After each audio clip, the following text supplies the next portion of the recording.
So this summer, we've been looking at the 10 Commandments as God's how-to guide on living life. But you know what?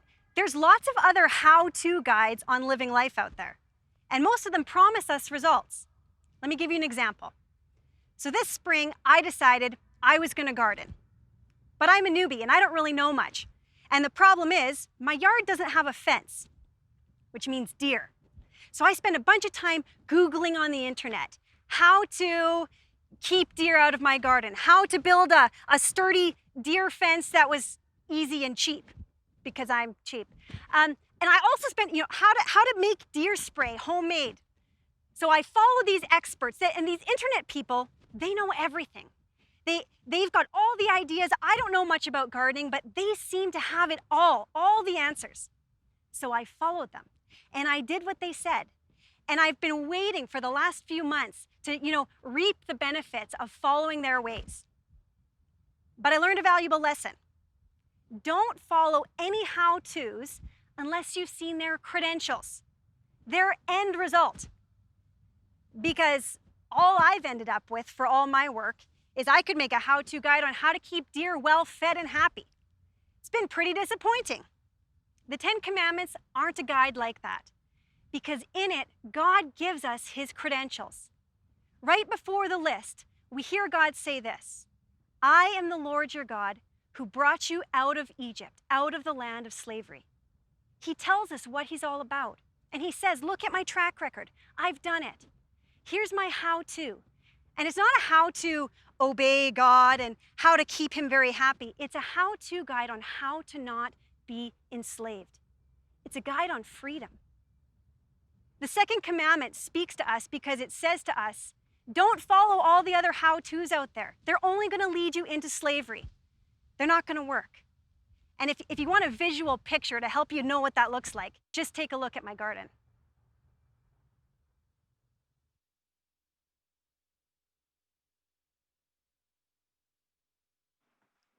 Those were my raspberry plants, the little sticks. It was a little bit disappointing, to say the least. To start today, I want to read you some lyrics from an old Bob Dylan song. It goes like this. You may be a construction worker working on a home. You may be living in a mansion. You might live in a dome.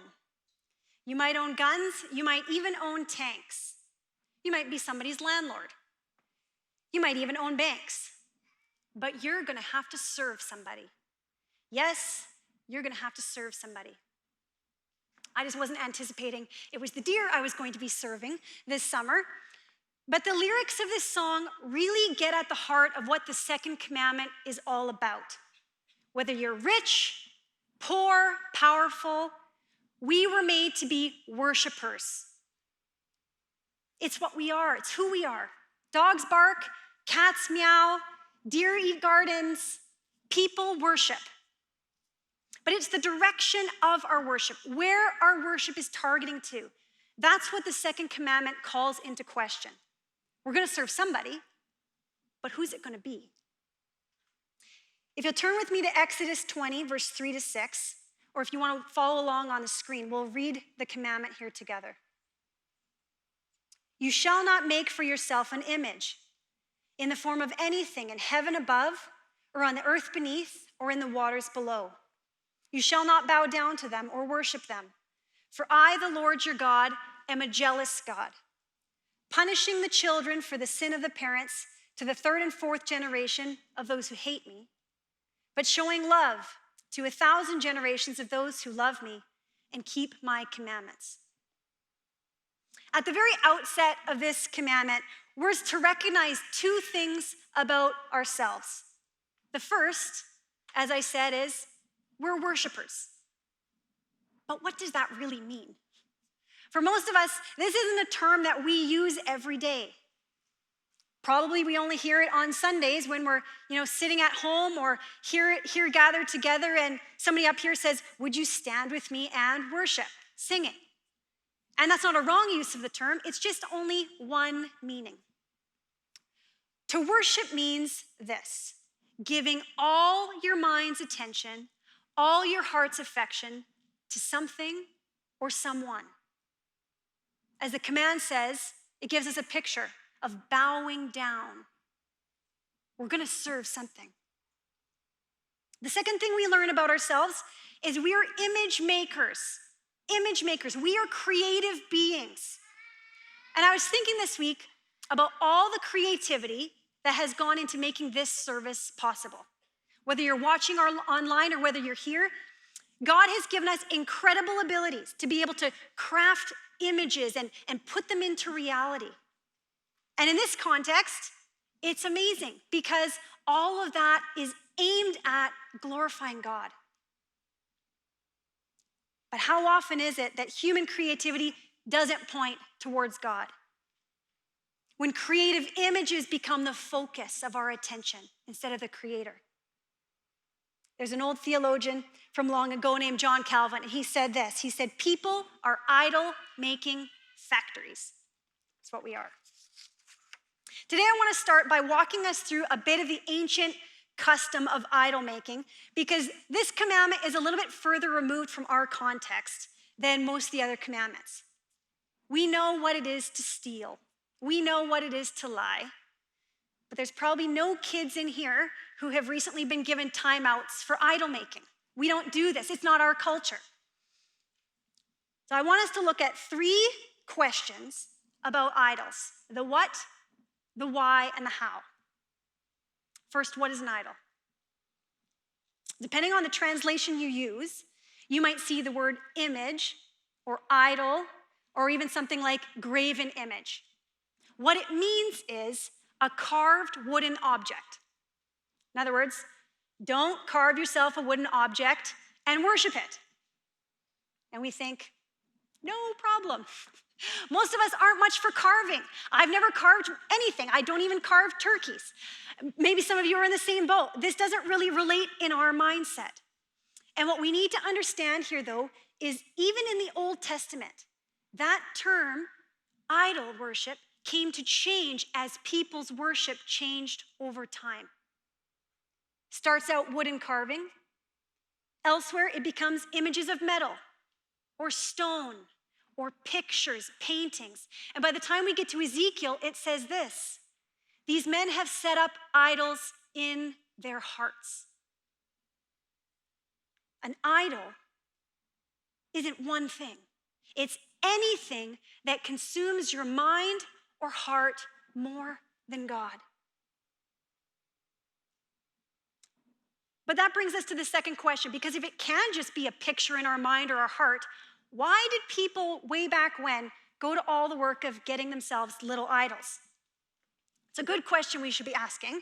And to answer it, I want us to put ourselves in the shoes of an ancient Egyptian farmer. And if you're an Albertan farmer, that's not too hard for you, because just like back then and now, farmers need the rain and farmers need the sun. Technology hasn't changed those factors. Ra was the god of the sun, the Egyptians believed. But the problem with the sun is it's way off there. The sun is over the whole world. How do I go about getting the sun to pay attention to my little plot of land when I need it most? So they would go to the local craftsperson and buy an image. And it didn't matter what it looked like. Archaeology has shown us that actually most of their idols looked like something a kid could carve, and most of them looked the same. It really wasn't important how it looked. What mattered is what it was going to represent. So they would take this lifeless thing and bring it home and have a commemoration service where they would speak words over it like this: if you, Ra, will come and dwell here with me, I will serve you. And then they would serve it. Things like they would bring it grapes and wine and meat and the best that they had. They would dress it up in fancy clothes, and they would even play music for this idol. And us in 2020 think, oh, brother, like, how did these people not realize it's not eating the grapes, right? Like, we see that it's not, like, what was wrong with them? But we got to think about it in these terms. Just like you or I wouldn't spit on a picture of somebody we care about because it represents them, So too, they believed this represented a power that they really, really needed. And they weren't so concerned that the god was hungry with their food, as their gifts represented their time, their money, their mind's attention, heart's affection. They're giving their gifts as worship. People kept and made idols to try and control the idol's power, to bring it close. The farmer wants to control the sun. But as he gives it his worship, the sun ends up controlling the farmer.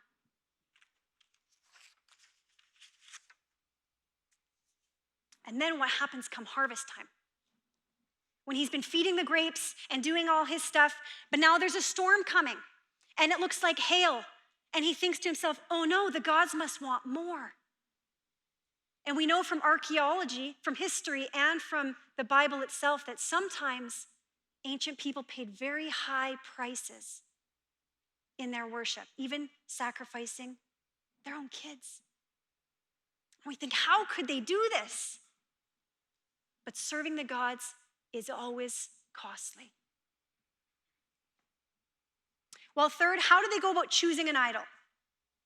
If you've ever seen lists of idols from ancient Greece or Rome or Egypt, you'll know these people had idols for literally everything. And I don't know how they'd keep them all straight, let alone how do they pick these things? Well, it was based on two things: their loves and their fears. What they loved most or what they feared. And sometimes those two go hand in hand. Let me give you an example from the Old Testament. Jacob and Rachel and Leah. So Rachel and Leah are sisters that are married to the same man. And unfortunately for Rachel, in the ancient world, the only way women could gain status was to have kids. And her sister Leah has lots, but Rachel doesn't. What is it that gets her mind, attention, and heart's affection? What does she love more than anything? She would love to have kids. What does she fear? She fears not being good enough. And there's this, as the story goes on, the family is about to move. And Rachel does something where she steals her father's idols to bring with them. And I always scratch my head at this because I think, well, Jacob becomes Israel. He's the father, he's the Israel, like the Israelites come from him. These people, this family worships God. What are they doing? Stealing idols. And what we need to understand is in the ancient world, there was no such thing as fertility treatments. Fertility treatments back then were fertility idols. In other words, for Rachel, all of her neighbors and friends would have expected nothing less of her. Of course, you should do everything in your power to get what you need. She's not intentionally trying to turn her back from God. She's just doing what it takes to get what she loves, to save from her fear. But as the story goes on, she pursues this so much that it ends up costing her family relationships. It costs her son Joseph his family relationships. And in the end, Rachel dies in childbirth. Serving the gods was costly. And I hope that gives us a bit of a picture of idol worship back then. And for the remainder of our time, I want to actually just walk us through the commandment and look at 3 reasons why God condemns idol worship. It says, don't make idols, don't worship them, but why? The first reason is this: idols distort us. They distort us. Psalm 115 is a psalm that's written reflecting on the second commandment. And in it, the psalmist goes on to describe how ridiculous it is when we worship things that people have created. He says, they have mouths, they can't speak. They have ears, they can't hear. And he goes on to describe it. And in verse 8, he says this: those who make them will be like them, and so will all who trust in them. He's saying we become like what we worship. We become like what we worship. In other words, idols distort us. They change us. And I want to give you a picture of what I mean by that word distort. If any of you have ever seen Lord of the Rings or you've read the books, you will know the character Gollum, okay? Gollum is a character who starts off just like any of us. But he finds a ring of power. And as he finds it, he keeps it. And at the beginning, he's just keeping it safe. But the longer he has it with him, the more it becomes precious to him. And soon it's the most precious thing to him. And then it begins to distort his character, his appearance. And by the end of it, Gollum doesn't even know his own name. It's changed him. He's lost himself. And as we think for a minute, I want us to just think about our own culture. What are the idols? What are our rings of power that we hold on to that can distort us? It could be anything. Anything. But for starters, where does our money go? It goes to entertainment. I was reading recently, if you follow sports, you will know Patrick Mahomes just signed a 10-year contract for $500 million. That means every time he laces up to play a game, $3 million. And that is crazy. Well, it's good for him, I suppose. But the amount of money that we give to these things, and Hollywood is the same. These people that we look to. And it isn't so much just that we're paying into this with our money. I haven't given Patrick Mahomes my money. COVID's helped us with that, actually. We can't always go to the big things, but we can still pay into it with our time. In our culture, our daily and weekly TV rituals, they're often stronger than our spiritual rituals that we keep. And it might not be bad, watching bad things or doing sports aren't a bad thing, but the time we invest shapes us. Or I was thinking about this pandemic. You know, in this pandemic, there's two idols that popped to my mind that I've never really thought about before. The first one is this, the idol of our own lives. You know, I don't know if you remember at the beginning when everything started getting really crazy and it was like shutting down every day and I had to go to the grocery store and I went there for just normal things, but I noticed there was no flour left. There was only 2 bags left and I thought maybe I should get flour. I don't know. And the fear in the people around me, and then I start feeling the fear. And we're living in a culture right now that's wrestling with the drive to do whatever it takes to save us from our fear of death. And it's an idol. Or on the other side, we can idolize freedom. You know, we hear the word regulation and guideline, and we think, you can't tell me what to do. That's some of our default. You can't tell me what to do. If your store says that, I have to do that, I just won't shop at your store. And it isn't so much about the mask itself, the action. I don't care about the action. But in times of pressure, it's worth asking ourselves the question, what is driving me? Is it an idol? Or of course, money. We all know about money. Jesus points this one out in the New Testament when he speaks about idolatry in Matthew 6:24. Jesus says, no one can serve two masters.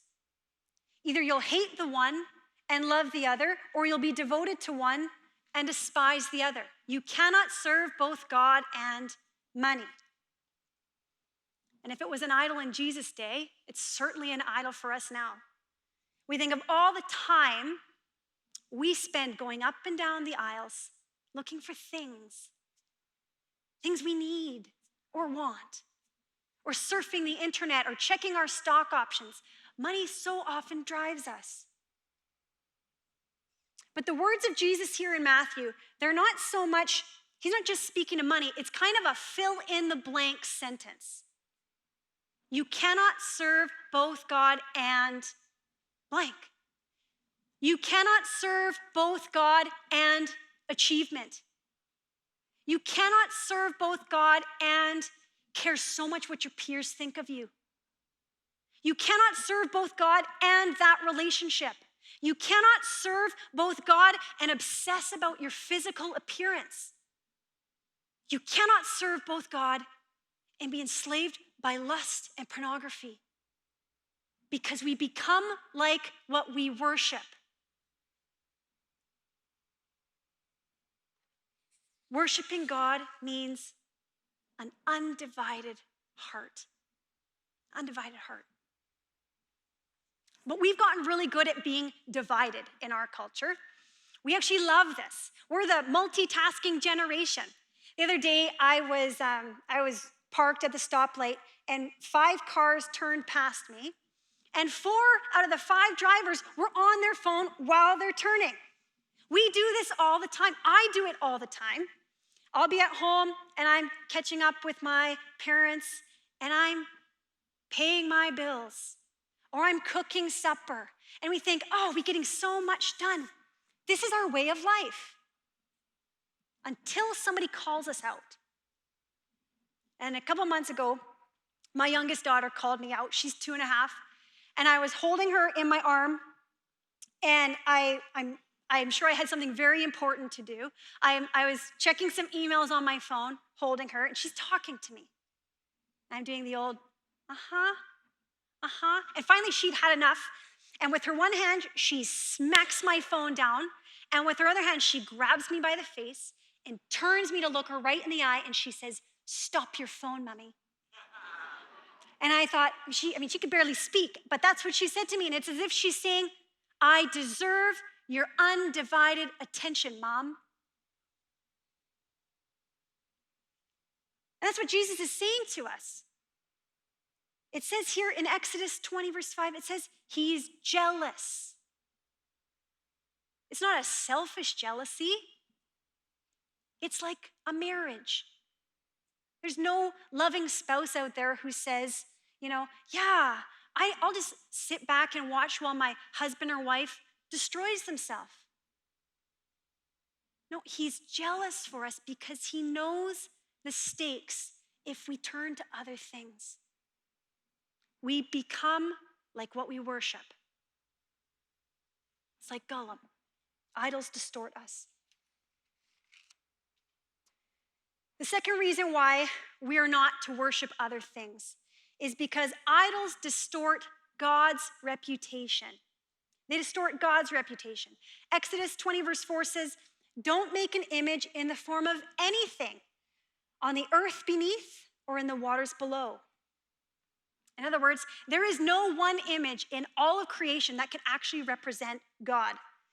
And here, I'm not so much talking about our cultural idols, the things out there. I'm talking about our Christian idols.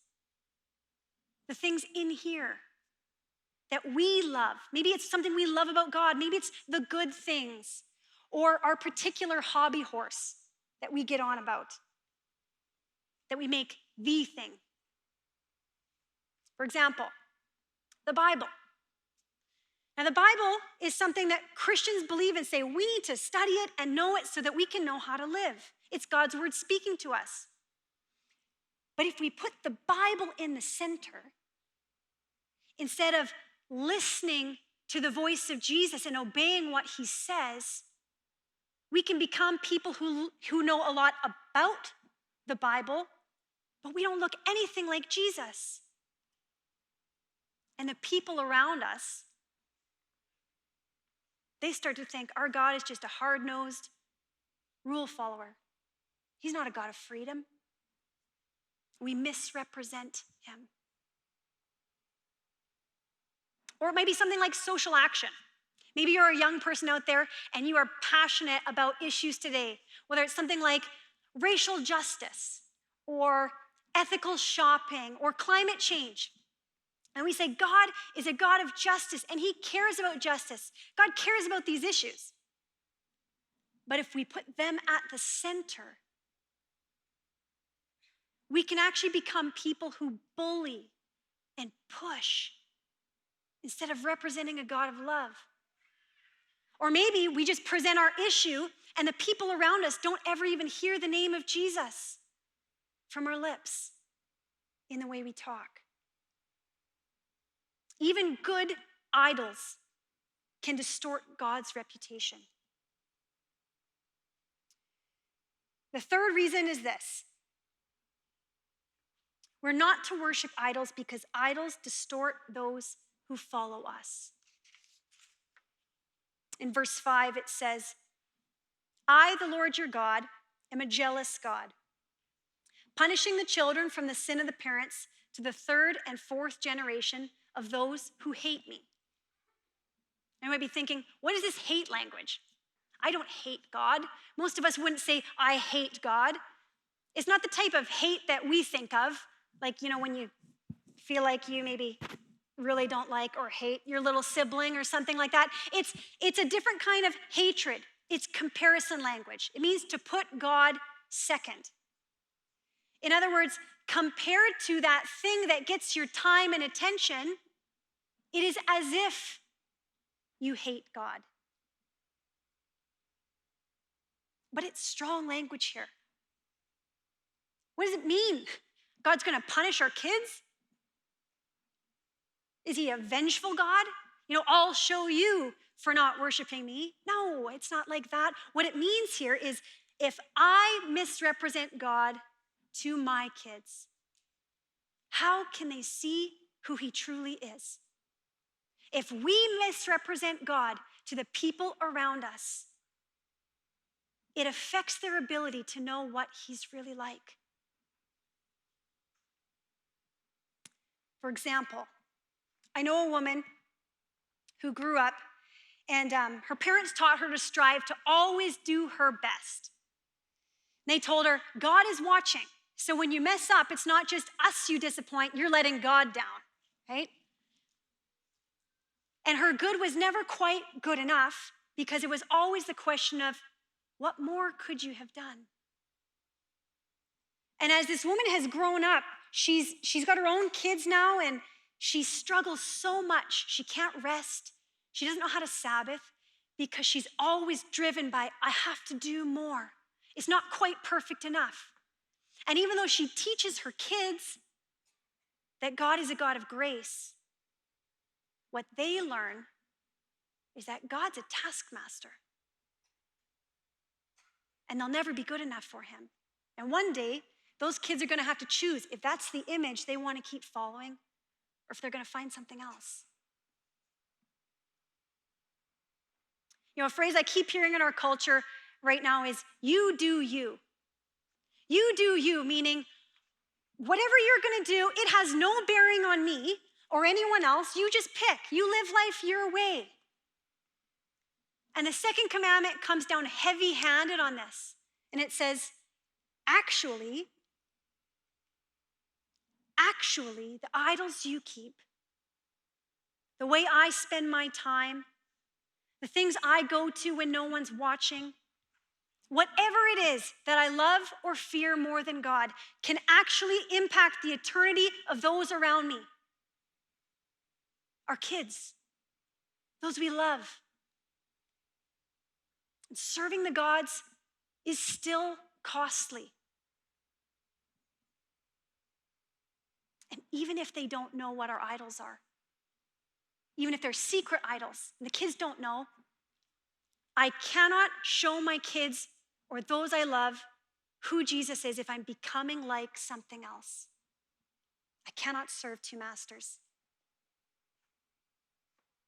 But there is good news, because if we keep reading the commandment, we're told that he shows love to 1,000 generations of those who love me and keep my commandments. But how do we keep this one? How do we keep this one when I know that I am so prone to making idols? I am so quick to turn to things. I can confess it once, and then I find myself back there. We're so quick. We're idol-making factories. And the Bible actually tells us that it's always been this way. Back in Genesis, in the Garden of Eden, it says, God made us to be his image bearers. He made us to represent him into the world. But we worshiped other things. And they twisted us, distorted us. And how then can our world see a true image? And that's why Jesus came. It's why he came. In Colossians 1:15, it says, the Son is the image of the invisible God. He's the exact representation. In other words, if you want a picture of what deep down in your heart will satisfy, you have got to look at Jesus. He came, he died on the cross, he rose again so that we would have the opportunity to have freedom. And the promise here is for anyone who will cast down their idols, anyone who will say, I have lived my own way, but Jesus, I am turning to you. Anyone who will say, I've done this before, but today I need to cast down my idol. It says he'll transform us to be more like his image. And the blessing, it says, will last 1,000 generations. I mean, how long is 1,000 generations? This is a serious promise from God. And sometimes we can get hung up on the negative side of thinking, oh, my kids and the third and fourth generation and the idols. But we've got to take seriously that God is offering us a legacy opportunity to impact our kids, to impact Central Alberta for him for years and years and years to come, 1,000 generations, if we will put him first. If we'll put him first. But the question is, am I putting him first? Or has something else crept in the way?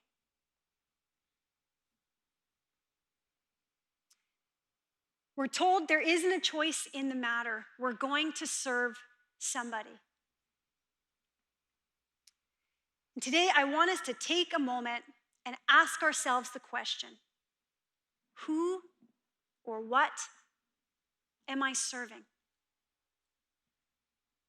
Is there anything in my life that has crept its way in to my heart or my home or my worship, the way I speak about God? And it's so much easier to notice the idols in the Old Testament. We can see them. They're these shiny little carved things, and we can point out the people and how did the Israelites fall again? How did they do this again? And in our culture, though, when we're the fish swimming in the water, it's harder to see. It's subtle, because it's all around us. And sometimes I do the comparison test, and I look at people around me and I say, oh, I'm doing it less than that person, or oh, okay, I don't do it near as much as those people. But it's not about comparing, because the things themselves aren't necessarily wrong. It's, does it have my heart? My heart. Does it have my heart? Because I can't serve two masters, so who am I serving? Maybe it's a good thing. Something that God really loves. It can even be Christian ministry, serving the Lord. But if we put it in the center, it can tire us out and become a lifeless thing because we've taken our eyes off of Jesus. I'm going to ask the worship team if they'll come up. And what we're going to do is we're going to sing a song together. And as we sing, I want us to just open our hearts before the Lord and ask that question. Is there anything, even a hint of it? Is there anything in me that's giving God a reason to be jealous, where my attention is divided? And as we sing, let's open our hearts to the Lord and let him speak. I'm going to pray.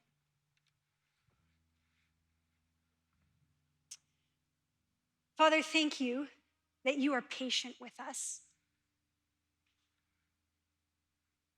And thank you that all of the times where we have loved other things and gone after other things, that you say to us, if we come back, if we will cast them down, you will make us more like you.